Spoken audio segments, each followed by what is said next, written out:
Hey everybody, welcome back to the channel. It's October 28th, 2019, and today I'm going to give a little sneak preview look at a new piece of shop equipment. This is an item I had kind of been on the lookout for, and this one popped up on the PM Machinist, the Practical Machinist website in the for sale forum.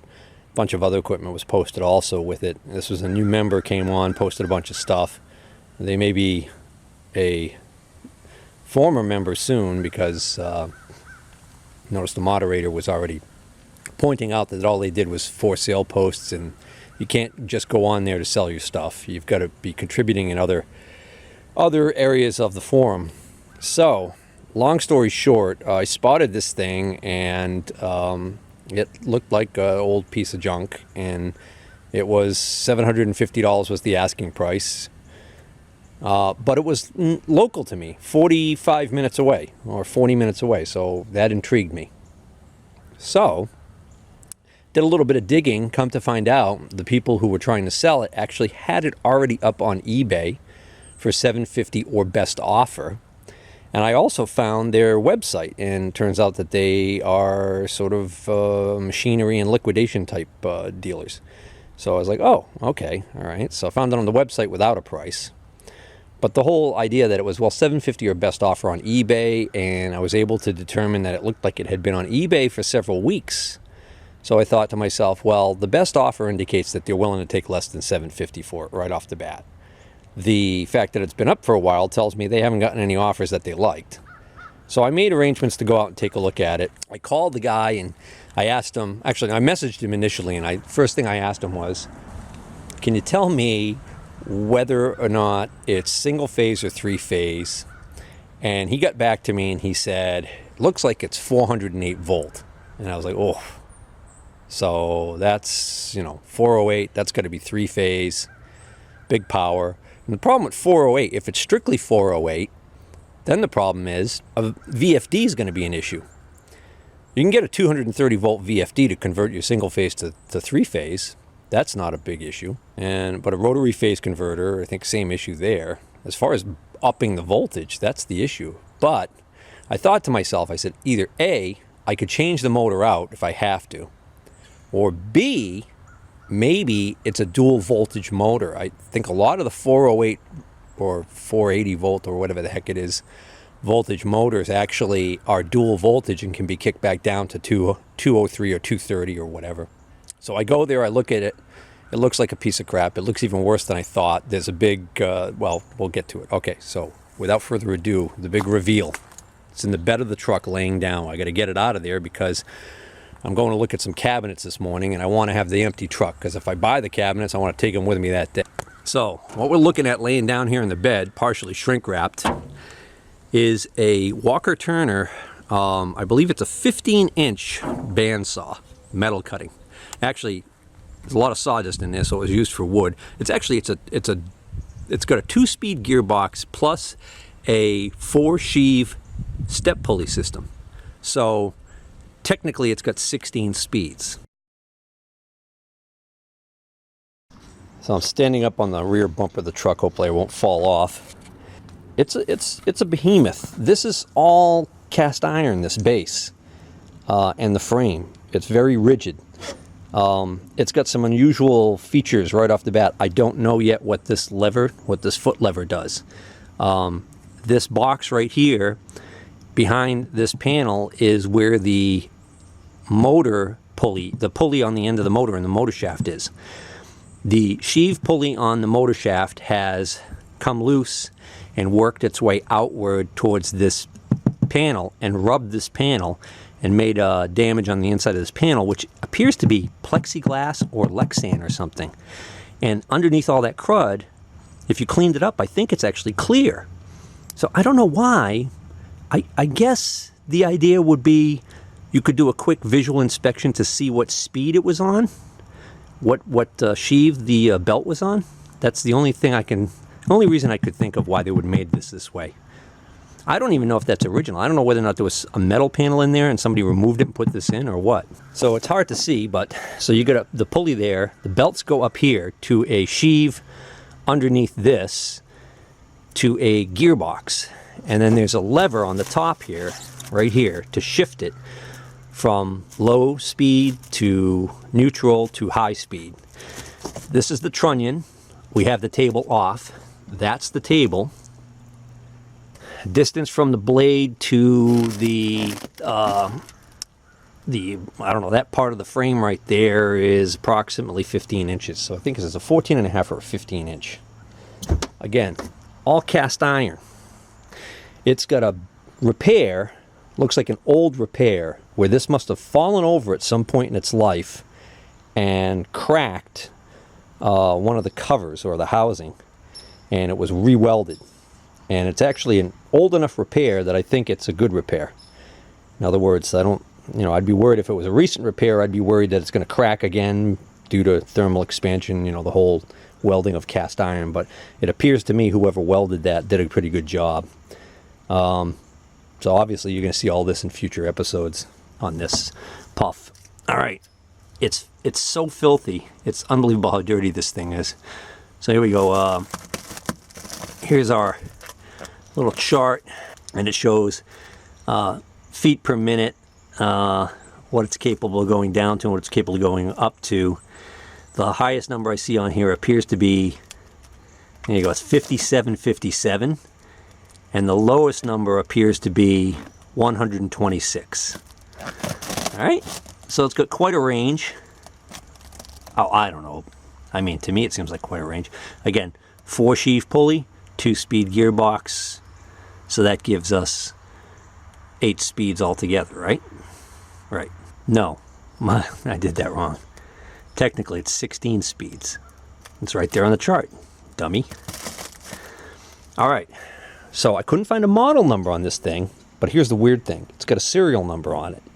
The serial number on this particular saw, I actually found another saw for sale on an auction site, had the same serial number. And I was like, what the what? And it was sold out in California or something like that. So I'm like, hey, all right. And I looked at the picture. I'm like, there's no way these are the same saw. But the serial numbers match. Well, turns out, did a little bit of research. Walker Turner had a period in their history. Early on, they had a period in their history where they didn't put serial numbers on machines. Then there was a point in their history around 1950 or 48 where they decided to start putting serial numbers on machines. But the serial number was more of a machine identifier of the type of machine it was, not, and a little bit of information. It gave some information, but it did not identify the individual machine. So it wouldn't identify this bandsaw from the next one in the line that was made when they were producing these and they were coming down and they were building them. It didn't identify this one versus the next one versus the next one. None of that. But what it did do is it identified what type of machine it was, which in this case it was a bandsaw. It identified the year that it was made, which I think this is a 1952. Yeah, that's right, folks. This saw is older than Stevie here. Stevie's turning 53 next month, in case anybody was wondering. So, anyways, this saw is older than me. So, oh, yeah. So I was talking, see what happens when you get to 53? It's coming. You young people watching this, you'll understand someday. Anywho, what I was talking about was the serial number. So the serial number identifies a few things about the saw, and one of the letters in the serial number identifies the model number. So to actually find out the model number to this saw, I had to go and take that letter out of that serial number and find a chart that told me then what model number saw this is. So I have identified which model this is. The thing is, there were some variations and differences in the series too. And so I'm not sure, but I went online and I already looked at some of the online manuals and I saw some things that were definitely the same and then some things that were a little bit different. All right, so what I'm going to do now is I've got to unload this thing. This thing's heavy. These guys had a fork truck and they were able to put it on for me. As luck would have it, most of the weight is down below in the bottom end.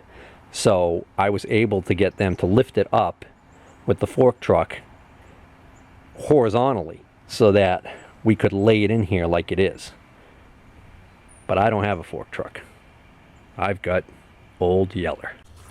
It rained like hell all day yesterday. So I apologize, but I just realized, just wiped the lens. Didn't realize it was fogging up. Took it out of the warm house and the high humidity in here. So just trying to give you another quick look in case it was kind of foggy. You know, once we get this thing down in the basement, standing up, we'll go through, we'll get a really good look at it. All right, let's go wake up old Yeller. And on the walk over there, I'll tell you what I paid for this thing.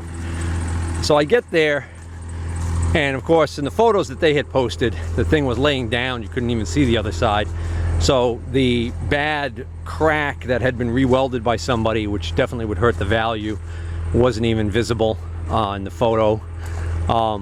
I noticed that the belt appeared to be having, the band appeared to be having some sort of tracking problem.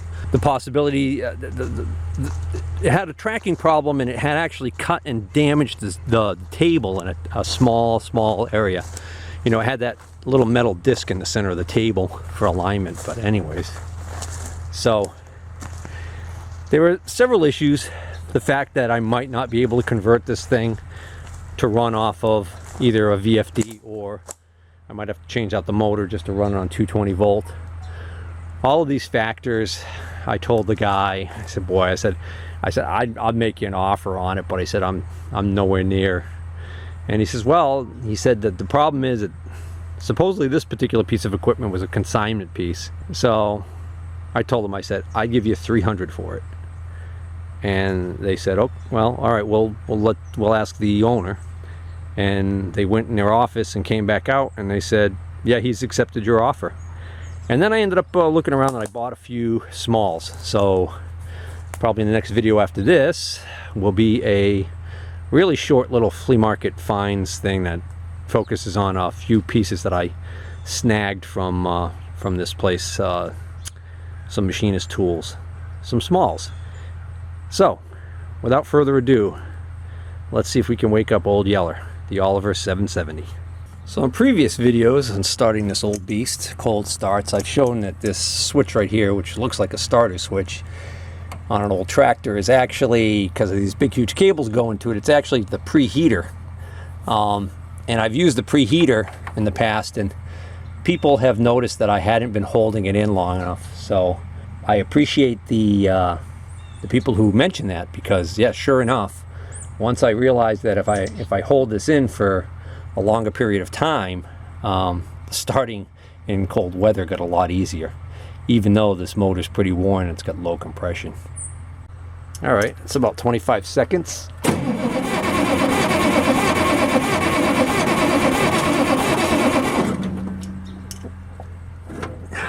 Fuel shut off, handle is pulled out, more on.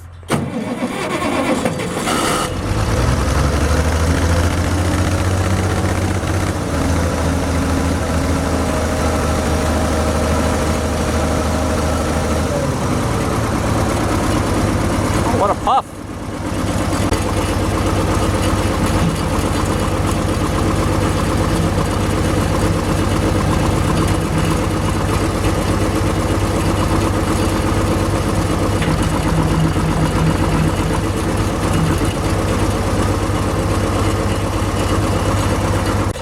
Oops, I'm still hooked up to the old Chevy diesel pickup. Yeah, this hasn't run, for those of you who have been on my channel for a while, this truck hasn't run in years, and it needs work again. And quite frankly, if I get it running one more time, I think that's when I'm going to sell it, or attempt to sell it. Now I'm confident that if I put a couple of batteries in that truck and put a new fuel pump in it, I think it'll run, but I just haven't had time.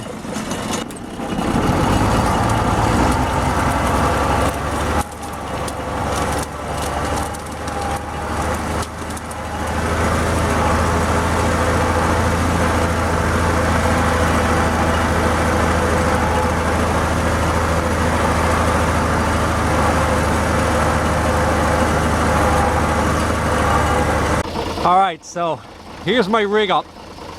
I've got two of my straps around the base best I could. midsection. And then I've got an additional strap around the head just to try and lift the head up, because with the two around the base I was able to lift the machine and it started to lift, but the head was staying down, so I needed something to pick the head.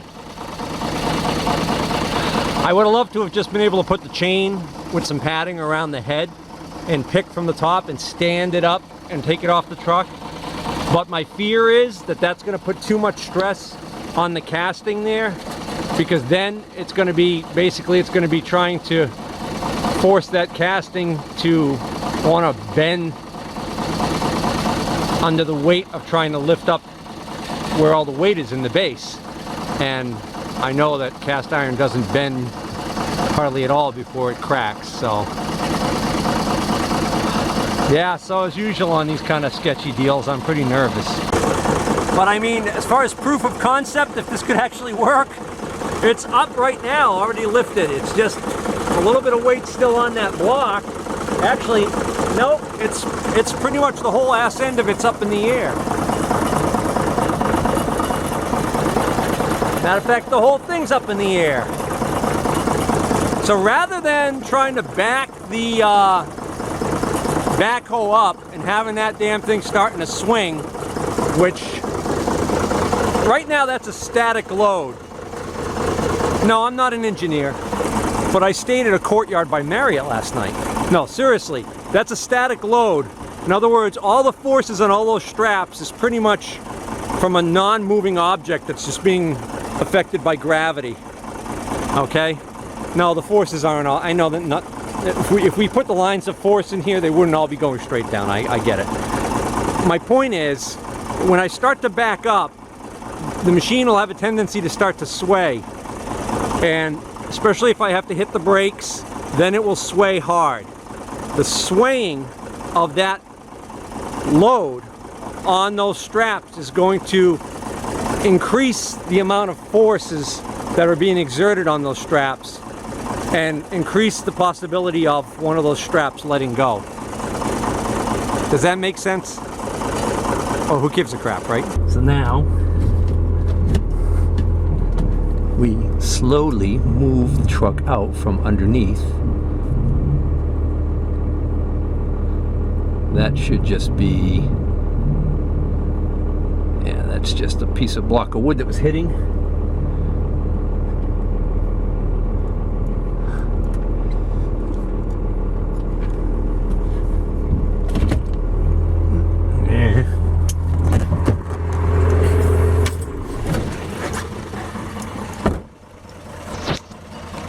I remember when I had the Wells Index milling machine's body hanging from this thing. That and the dual grinder, surface grinder base, those are probably the two sketchiest things I ever did. So this is the nervous part right here. I got to get this down before we go.